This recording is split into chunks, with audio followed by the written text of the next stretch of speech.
He walked into the courtroom to help a friend, but ended up face down on the floor. Elijah Cross.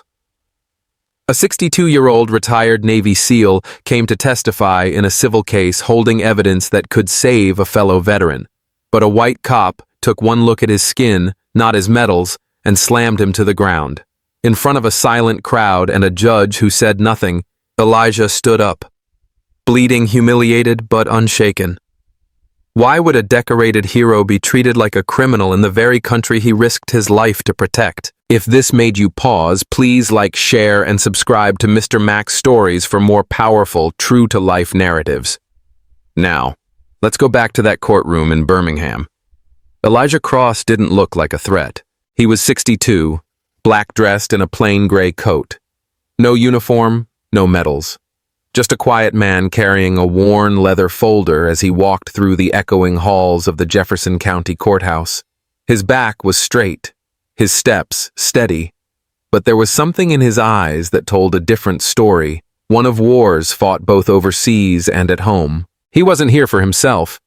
He came to testify on behalf of his old friend Marcus Hale, a fellow veteran and amputee who had been denied his disability benefits by the city without warning. Elijah carried with him proof documents that could turn the entire case. As he neared courtroom 2B, a uniformed figure stepped into his path. Officer Trent Malloy stood at the door, arms crossed, a badge gleaming too proudly on his chest.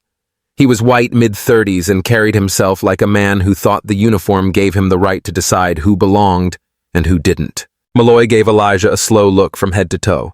"You sure you're in the right place?" he asked, not with curiosity, but something closer to amusement. Elijah nodded calmly. "Yes, I was subpoenaed to testify in the Hale case. These documents are for the court." Malloy glanced at the folder but didn't make a move to take it. His eyes narrowed. "You came alone, no attorney with you?" "I wasn't asked to bring one. I'm a witness, not a party to the case." Malloy gave a short laugh under his breath. "Right. Witnesses usually don't walk in looking like they're here to pay a parking fine." Elijah didn't react. "I just need to deliver this to the clerk before the hearing." Malloy stepped forward, deliberately blocking the way. His voice turned cool. "You can leave it with me. I'll make sure it gets somewhere." Elijah's voice remained steady. "With all due respect, officer, these are government-certified medical records. I was instructed to deliver them in person." Malloy tilted his head slightly. "You say that like it means something." Elijah met his gaze. "It does. Look," Malloy said, lowering his voice to something sharper. "You want people to take you seriously. Maybe show up looking like someone who belongs in a courthouse." "I served 30 years in the Navy," Elijah replied. "I've stood in rooms where the rules were life and death. This isn't new to me." Malloy's smile disappeared. "Then you should know what happens when people don't follow protocol. Back up. You can't go in." Elijah tightened his grip on the folder but did not raise his voice. "I didn't come here to beg. I came to testify." A silence fell over the hallway. A few people looked over from the bench outside the room.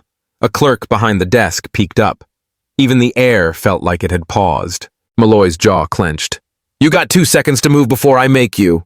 "I haven't broken any law," Elijah said, still calm. "You're the one blocking justice now." That was all it took. Malloy shoved him hard. The folder flew from Elijah's hands. Papers scattered across the floor. Elijah stumbled, hit the ground with a dull thud. A child standing nearby gasped and turned to his mother. "Why did that man push him, Mama? He wasn't doing anything." The mother looked down, unsure what to say. Elijah slowly gathered the papers one by one. A thin line of blood ran along his palm where he had landed. He said nothing. A young woman stepped toward him but hesitated, unsure if she should help. "Are you all right, sir?" Elijah looked up, eyes calm but heavy. "I've been hit harder, but not for trying to do the right thing." He stood, not with anger, not with shame, but with the dignity of someone who refused to be erased. Malloy stared at him, still trying to hold his ground, but something had shifted. The others had seen what happened. They didn't speak, not yet, but they saw. And this was just the beginning. The folder hit the ground before he did, a hard slap of leather against tile. Then came the papers scattering like leaves in the wind, sliding across the cold courthouse floor, as if even they were trying to escape what had just happened. Elijah Cross collapsed onto one knee, his palm scraping hard against the edge of a marble step. A sharp burst of pain bloomed in his ribs, but he didn't cry out. Instead, he looked up slowly, his breath caught somewhere between pain and disbelief. He met Officer Trent Malloy's eyes. Malloy still stood there, chest puffed, arms stiff. Not apologizing, not flinching, just watching like it was nothing more than routine. The hallway went silent. A few people had seen it. A mother with her young son. A clerk peering up from behind her desk. One man in a suit paused in mid-conversation, his phone still in his hand but forgotten. And then there was Marcus Hale. From across the room, Marcus was already trying to push his wheelchair forward, the wheels squeaking faintly under his weight. His voice rang out strong despite the distance. "That's the man who pulled me out of gunfire in Kandahar. He dragged me through sand with a bullet in his own leg." He didn't shout to defend Elijah as a friend. He shouted it like someone shouting fire in a building full of people pretending not to smell the smoke. Elijah, still on the ground, spit a thin line of blood into the side of his sleeve. His hand trembled, but his voice didn't. "You can kick me down, but I will still stand." Malloy opened his mouth to respond, but a sound from the side interrupted him. A small, curious voice. "Mom, why is that cop hurting him?" Everyone turned. A boy, maybe 7 or 8 years old, was clinging to his mother's coat. His eyes were wide and his hands balled into fists. He wasn't crying, he just looked confused. His mother didn't answer. Not right away. She lowered her head as if hoping the moment would pass without needing explanation. But the moment didn't pass. It deepened. A low murmur moved through the room. A wave of unease, quiet but undeniable. The kind of silence that makes people feel like they should say something, but are too afraid or too conditioned to speak first. The judge entered then, Robert Langley. Tall, white-haired, wearing a robe that looked like it had never known dust. He stepped into the room, his eyes briefly sweeping over the hallway, but he said nothing about the man on the floor. Nothing about the blood. Nothing about the scattered folder. He simply looked at Malloy, nodded slightly, then turned toward the bench. It was as if it never happened, as if the system itself had blinked and decided not to see.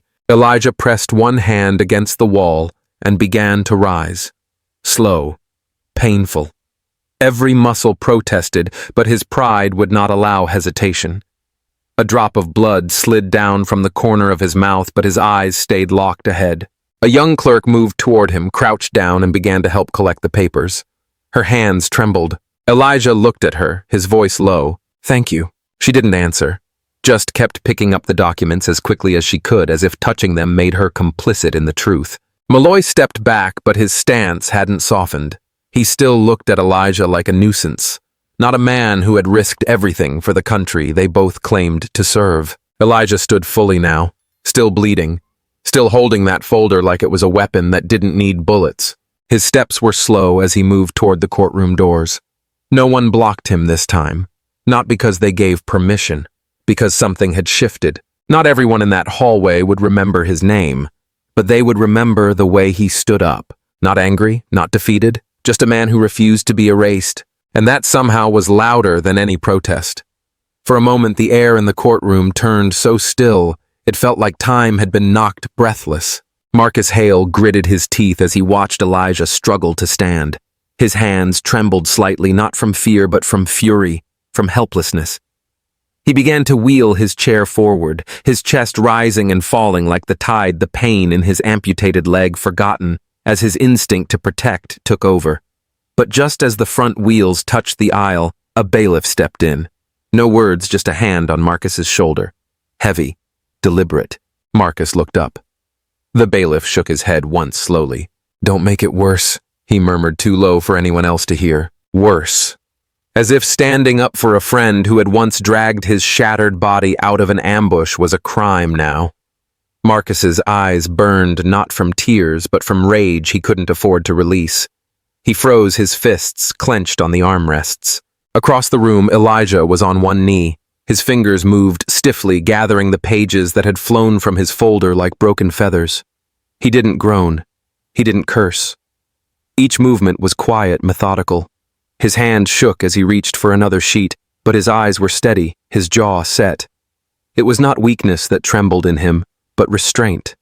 The kind forged in long wars and longer silences. From the third bench back, a young woman watched him phone, resting just inside her coat sleeve. Maya Jackson, law student. first time observing a civil case in person. Her professor had said it would be educational. She had not expected to witness something that felt more like a reckoning than a legal proceeding. Her hands shook, but she steadied the phone recording without raising it. Her eyes shimmered. She wasn't crying. Not exactly, but something inside her cracked open, and what spilled out wasn't pity. It was recognition. Then came the voice. "Sit down, boy." Officer Trent Malloy didn't yell. He didn't need to. The way he said it made the air colder. The slur wasn't in the word itself, but in the tone. The same tone Maya's grandfather had described from stories of the South of men in uniforms who thought power came with the badge, not with integrity. Elijah froze.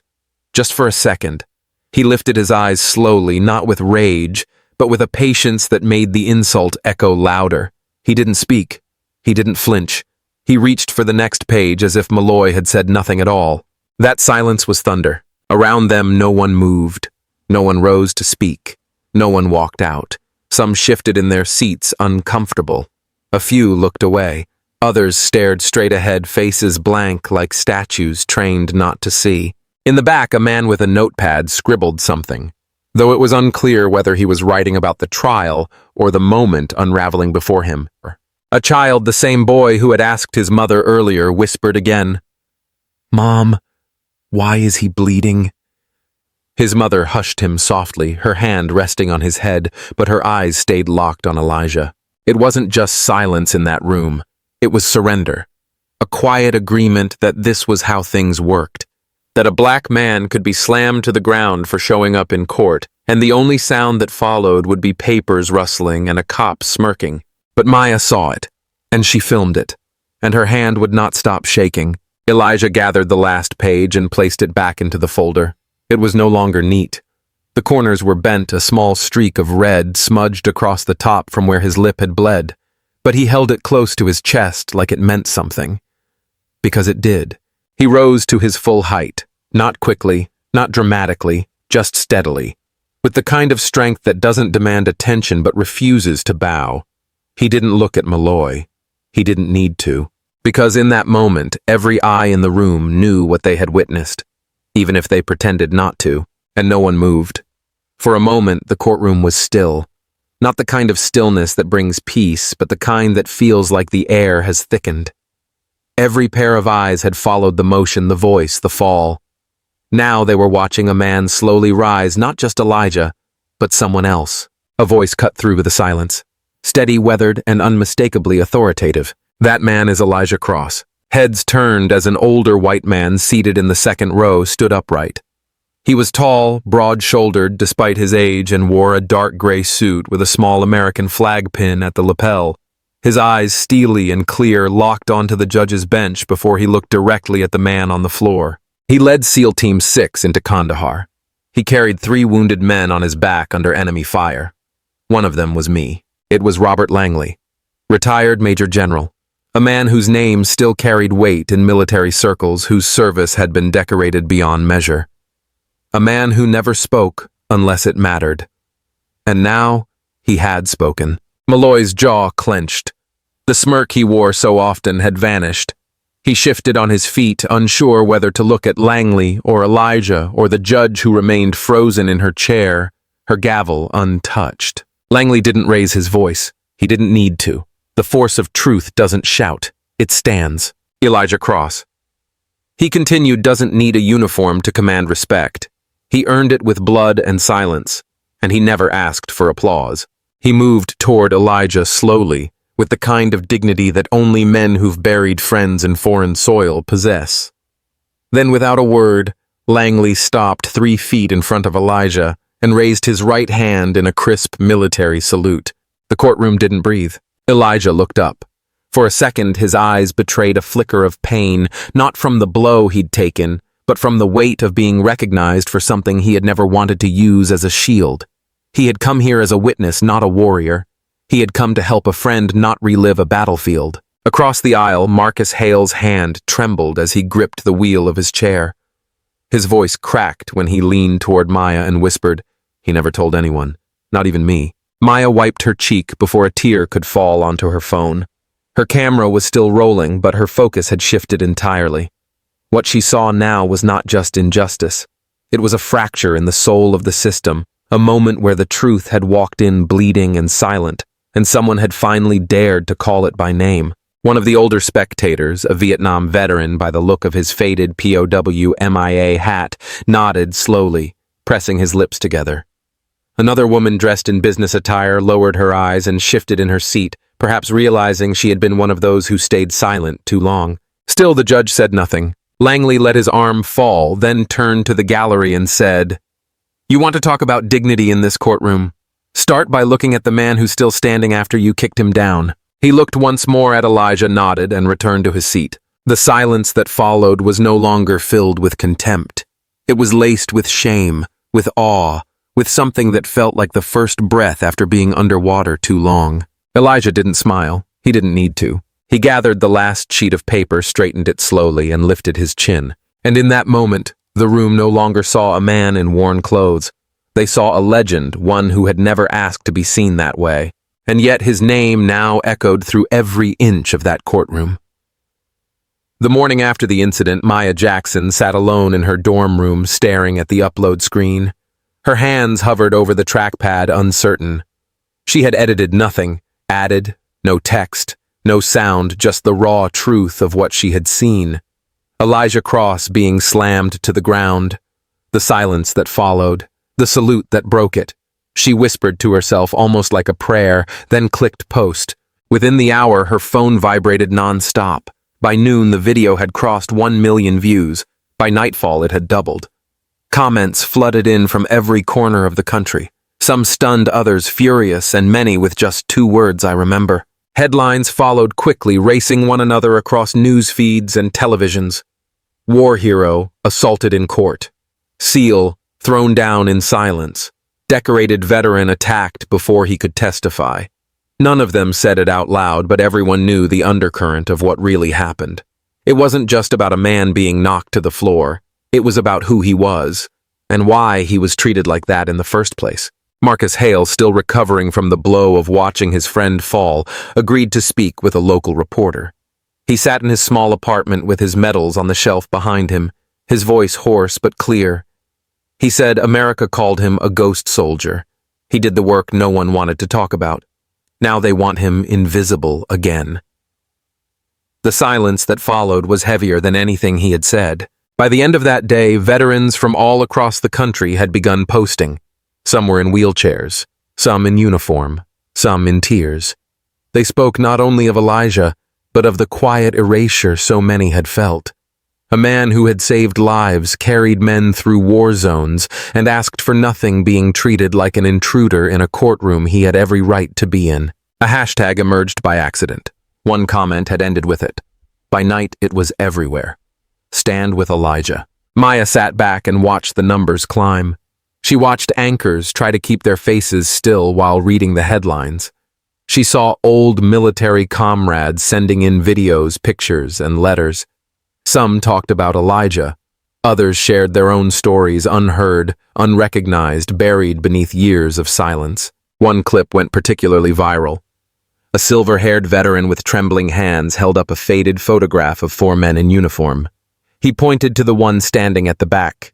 "He saved my life twice, once in Afghanistan, and once yesterday when he reminded me that being silent helps no one."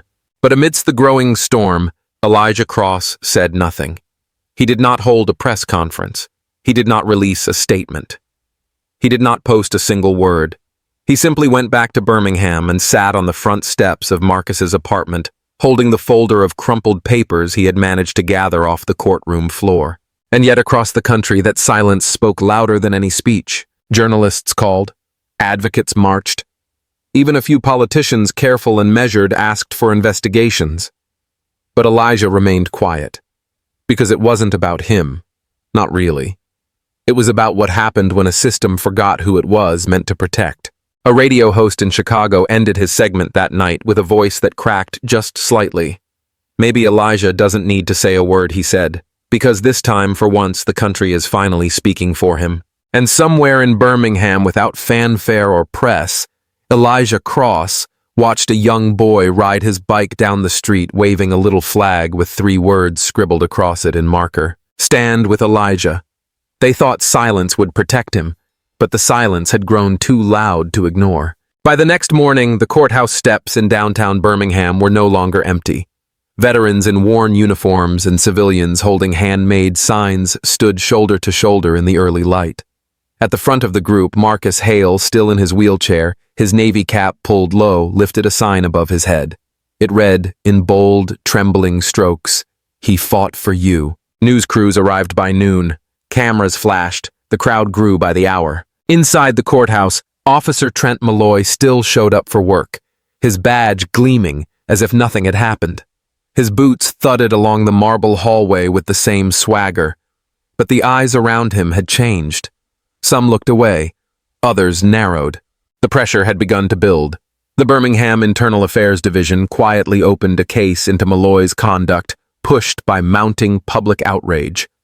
An anonymous leak surfaced online revealing that Malloy had been the subject of at least 5 previous complaints of racial bias and excessive force. All had been dismissed without a hearing. Now those complaints were circulating on national news. Elijah Cross returned to the courthouse the following day. This time he sat in the last row of the courtroom. No spotlight, no statement, just a quiet presence, his posture straight, hands resting over a folded coat, eyes watching everything. Maya Jackson noticed him first. She had come back too, not as a law student, but as a witness to something larger than case law. The fire in her chest hadn't burned out. She slipped into the seat beside Elijah, uncertain whether she should speak. She didn't need to. From the back, the courtroom looked the same. Judge Hadley kept her cold detachment. The bailiff's face was unreadable. Malloy stood by the door again, though this time his glances were more guarded, less defiant. Marcus rolled himself to the witness stand. His voice was slow, cracked by years and grief. "I lost my leg in Kandahar," he said, turning toward the jury.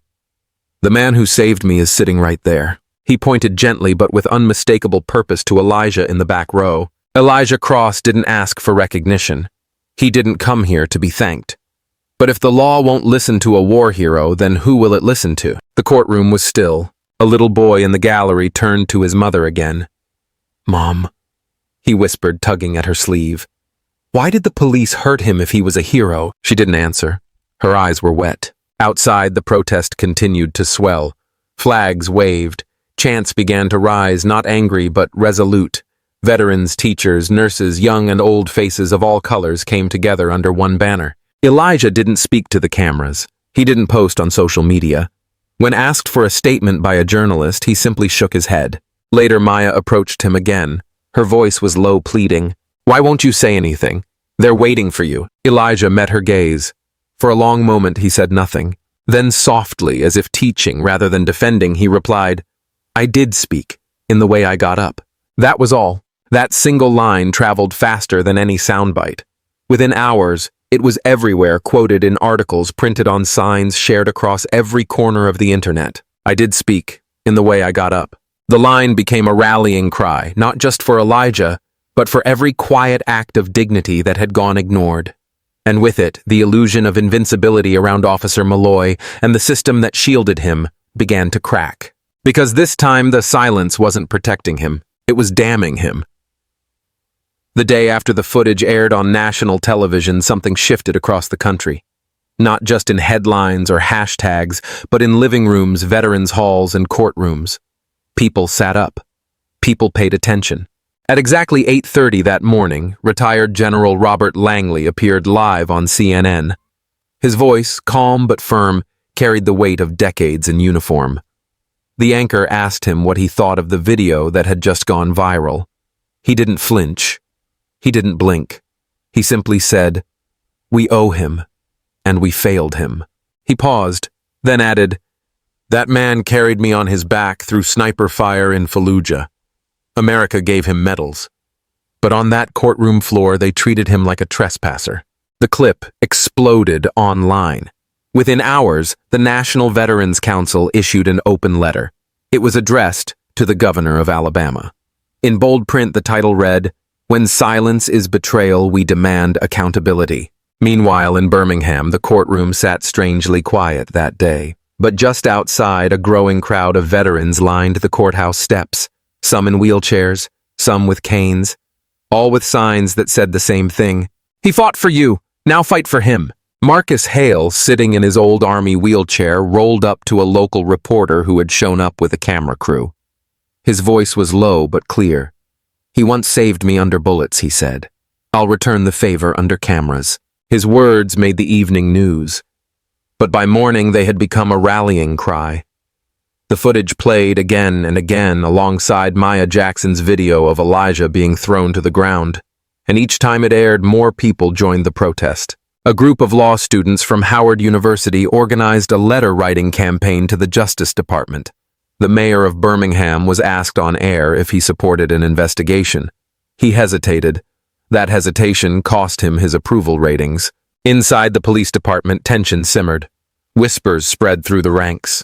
Officer Malloy had been called into a closed-door meeting with Internal Affairs. Some officers said he came out pale. Others said he laughed it off. But the city wasn't laughing. A week later, Elijah Cross received a formal invitation.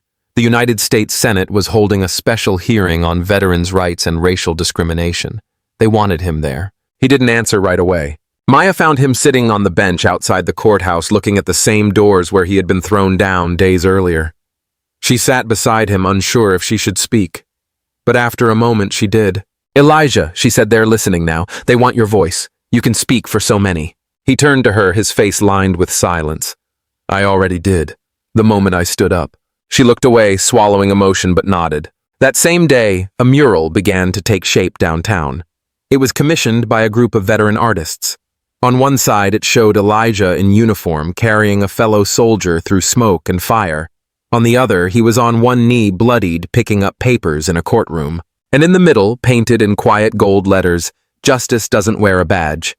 It carries a spine. By now, the story had gone global. News anchors debated the role of race in the legal system.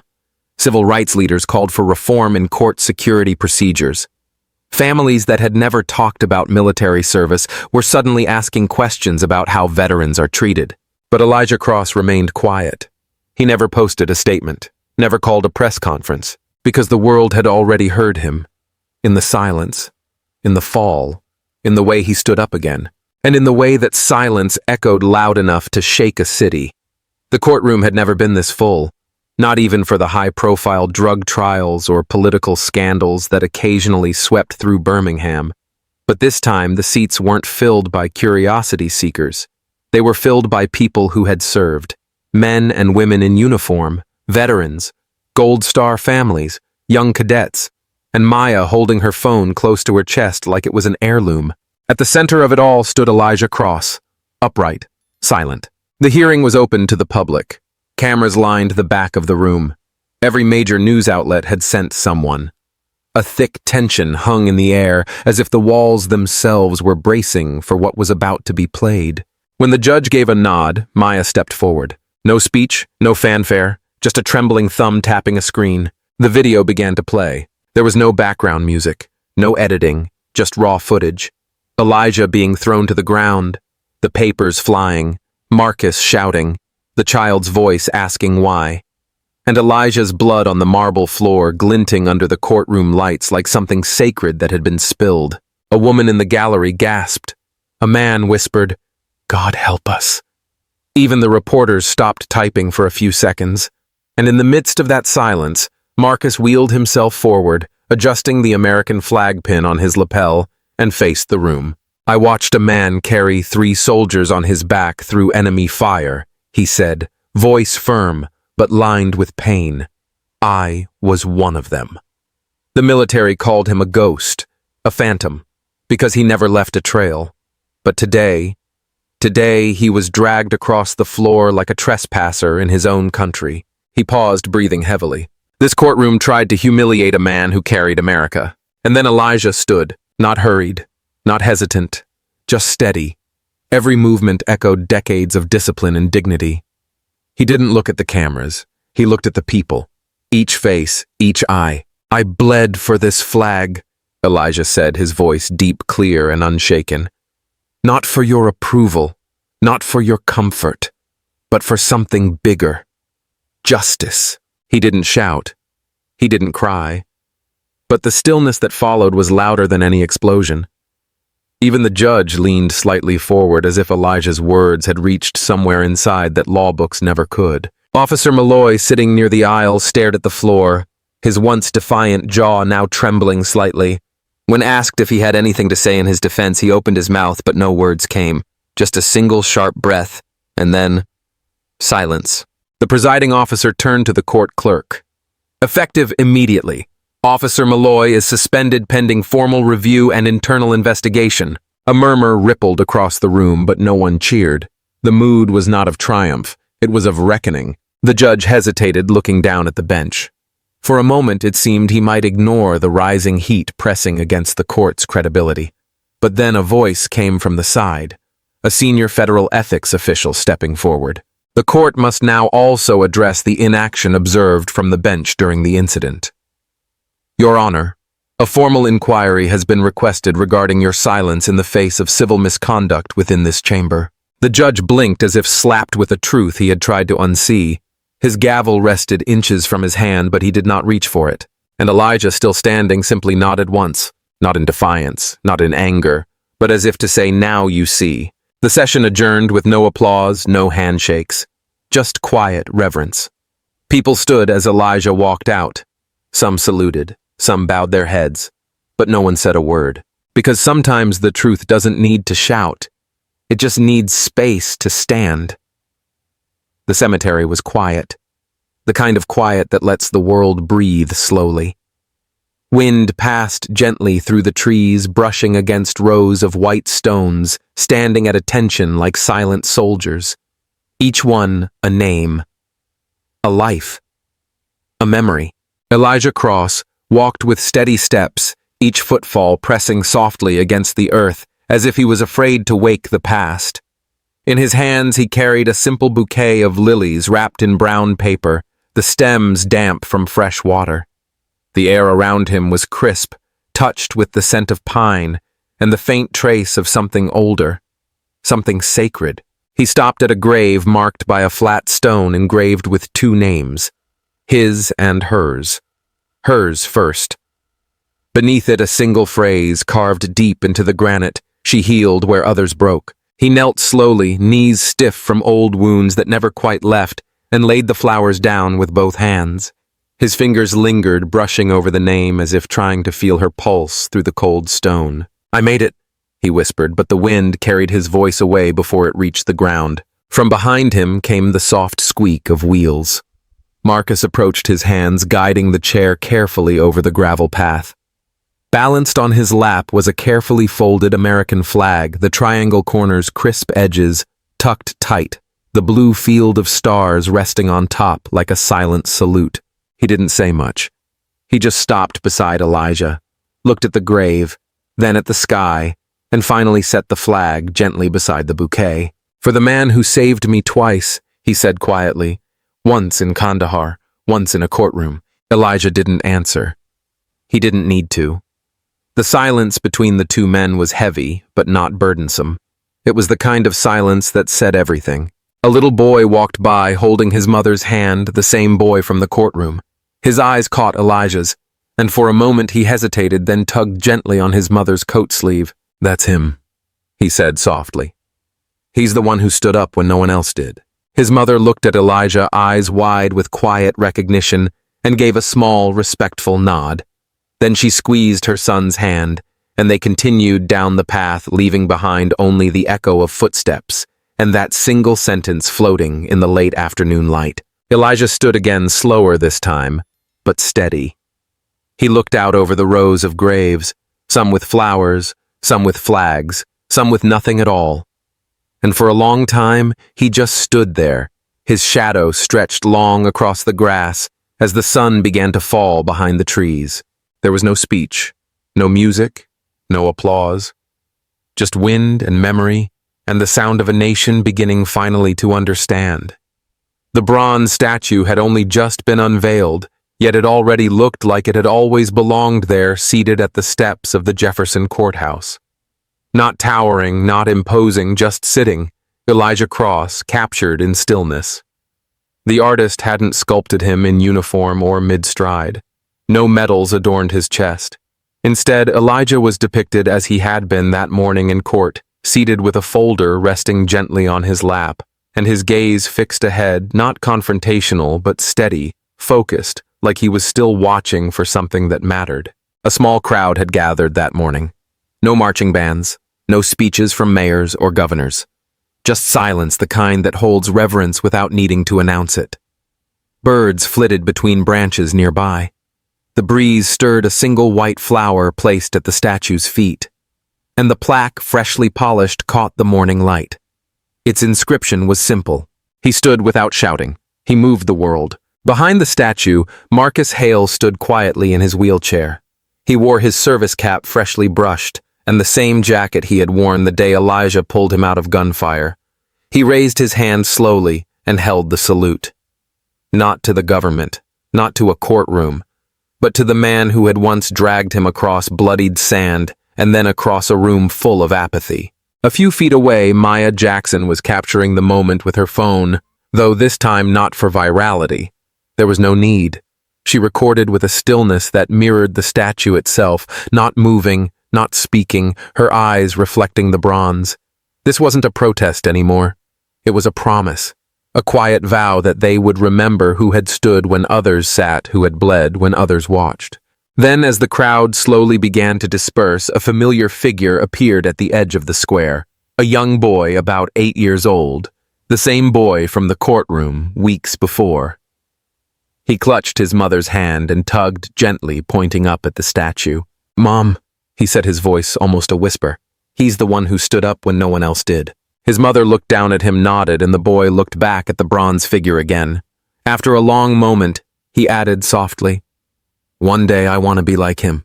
They stood there for a while longer. The child in silence, his hand still wrapped around hers. Neither of them noticed the camera lenses nearby or the journalist scribbling in a notepad. They didn't come for that. They had come to see what dignity looked like when it didn't need to explain itself.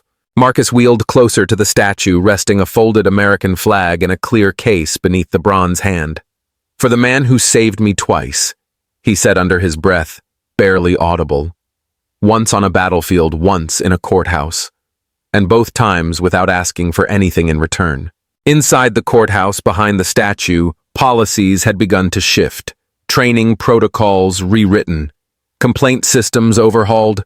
Officer Trent Malloy had been removed from duty, his badge quietly retired. The judge who had said nothing during that crucial hour had been publicly questioned and was now facing ethical review. The system hadn't collapsed, but it had been cracked right at its foundation. And while Elijah Cross had not spoken often and never loudly, his presence had unsettled the comfortable silence. In the weeks since the incident, schools had used his name in ethics classes. Veterans across the country had worn pins that simply read "EC Churches Lit Candles." Online forums debated his silence. And in the city of Birmingham, more people had begun asking questions they had avoided for years. Elijah himself had not returned to the courthouse after that day. He said everything he needed to say without saying much at all. Instead, he visited his wife's grave every Sunday, brought fresh flowers, and sat for a while. Sometimes Maya would join him just to listen. Sometimes Marcus would roll up beside him and talk about baseball or the war.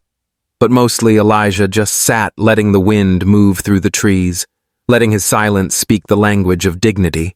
So the statue wasn't just a monument. It was a memory cast in bronze, a reminder that strength does not always raise its voice, that justice sometimes comes dressed in humility, and that one man's quiet stand, made with no expectation of reward, could move a city that had grown used to looking away. If you ever walk past the courthouse in Birmingham, stop for a moment and look into the eyes of the man made of metal. You will not find anger there. You will not find pride. You will find a question waiting patiently for you to answer. Some stories don't need thunder to shake the world. Sometimes it's a quiet man in a crowded room choosing to stand without raising his voice that leaves the deepest mark. Elijah Cross didn't shout. He didn't demand the spotlight. But his silence called out a system and moved a city to listen. His story reminds us that dignity is not loud, and courage doesn't always look like a fight. Sometimes it looks like getting up. bleeding bruised but unbroken. If this story stayed with you, please take a moment to like the video, share it with someone who still believes in quiet strength, and subscribe to Mr. Mac's Stories for more powerful, true-to-life narratives like this one. Your support helps us continue honoring voices that history too often tries to forget. Every share, every comment, every subscription adds fuel to our mission to tell the stories that deserve to be remembered. Because memory is power, and here on Mr. Mac's Stories, we never let it fade. Thank you for watching. Stay brave, stay kind, and we'll see you in the next story.